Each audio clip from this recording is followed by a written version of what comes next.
मैं RTPCR test को लेकर दरअसल एक सवाल पूछ रही थी, जो दुबई के कॉन्टेक्स्ट में भी कुछ स्पेसिफिक सवाल आपसे पूछूंगी। आप बने रहिए हमारे साथ। लिए चलते हैं आपको अक्षत जैन साहब के पास। अक्षत जैन साहब, यूएस के कॉन्टेक्स्ट में आप किस तरह की जानकारी देंगे? डबल म्यूटेशन वायरस क्या है और आरटीपीसीआर में ये वायरस क्यों नहीं डिटेक्ट हो पा रहा है? इंडिया में कई जगहों पर डॉक्टर्स कह रहे हैं कि आपको इसके बावजूद एक्सरे और सीटी स्कैन कराना होगा। ये क्यों हो रहा है? नमस्ते।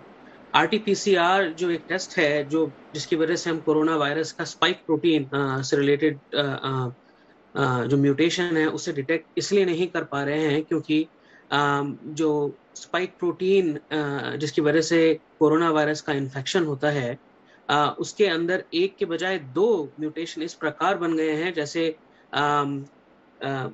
वायरस का स्ट्रक्चर दो बार चेंज कर हो गया हो।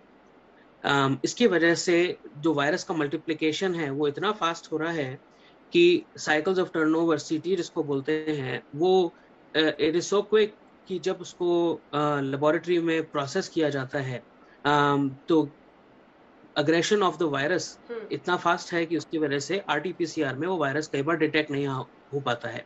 Number one. नंबर टू, जो टेस्टिंग और टेस्टिंग ड्राइव है वो टेस्ट्स इंडिया में वेरियस पार्ट्स में अभी भी स्टैंडर्डाइज नहीं है। टेस्ट अवेलेबल हैं मगर टेस्ट का स्टैंडर्डाइजेशन इसका मतलब कि टेस्ट की पॉजिटिविटी रेट वो रिलायबल नहीं है। वो स्टैंडर्डाइज टेस्ट्स का भी नहीं हुआ है या उन टेस्ट्स को अभी तक मॉडिफाई उन न्यू वेरिएंट्स को डिटेक्ट करने के लिए नहीं किया गया है।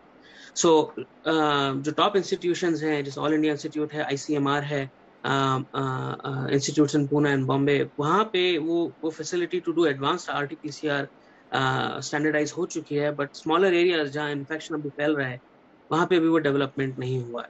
सो उसकी वजह से ये डबल म्यूटेशन मीनिंग जो ओरिजिनल कोरोना वायरस था जो कोविड-19 दिसंबर में पहली बार डिटेक्ट हुआ था वुहान चाइना में, उसका स्ट्रक्चर और आज के स्ट्रक्चर में काफी डिफरेंस है। जीनोमिकली या जेनेटिकली उसका जो स्ट्रक्चर है उसमें दो बार मेजर म्यूटेशन हुए हैं जिसकी वजह से उसका डिटेक्शन बहुत डिफिकल्ट हो गया है। हैविंग सेड दैट, वो बोलने के बावजूद मैं ये बोलना जरूरी समझूंगा कि टेस्ट पॉजिटिविटी या टेस्ट नेगेटिविटी से ज्यादा जरूरी है सिम्टम्स को मॉनिटर करना।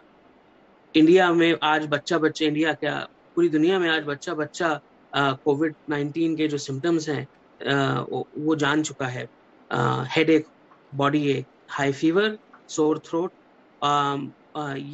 लॉस ऑफ स्मेल, ये वो प्रिडोमिनेंट सिम्टम्स हैं जो कोविड-19 के इन्फेक्शन होने की वजह से पेशेंट्स को होते हैं। तो क्लिनिकली यही सजेस्ट किया जाएगा कि अगर किसी को ये सिम्टम्स डेवलप हो रहे हैं या कोई कांटेक्ट है जिसको कोविड टेस्ट पॉजिटिव आया है तो सेल्फ आइसोलेशन और सेल्फ क्वारंटीन जो हम लोगों ने बहुत डिलीजेंटली अमेरिका में और इंडिया में लास्ट ईयर किया था उसको करने की वापस जरूरत है ताकि सेकंड स्पाइक सबसाइड हो पाए।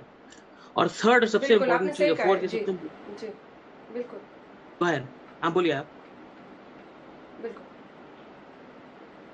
हाँ, बट सबसे जरूरी मैं जल्दी से एक ऐड करना चाह रही थी। देखिए, आपने कहा कि सिम्टम्स तो पता है लेकिन एसिम्प्टोमेटिक कैरियर्स बहुत ज्यादा है और दिक्कत सबसे ज्यादा ये आ रही है इंडिया में कि टेस्ट आप कर रहे हैं, आपको रिपोर्ट 3 दिन बाद आ रही है।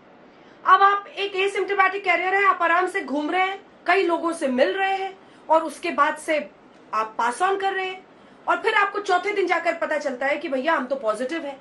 अब इतने लोगों को आपने रिस्क जोन में डाल दिया है। ये जो देरी हो रही है, मुझे लगता है कि टेस्ट एफिकेसी भी एक बहुत इंपॉर्टेंट हिस्सा है इसका और जल्द से जल्द टेस्ट की रिपोर्ट मिले। जब तक रिपोर्ट ना मिले तो आइसोलेशन जरूरी है क्योंकि अब ये क्राइसिस सिचुएशन की नौबत आ चुकी है।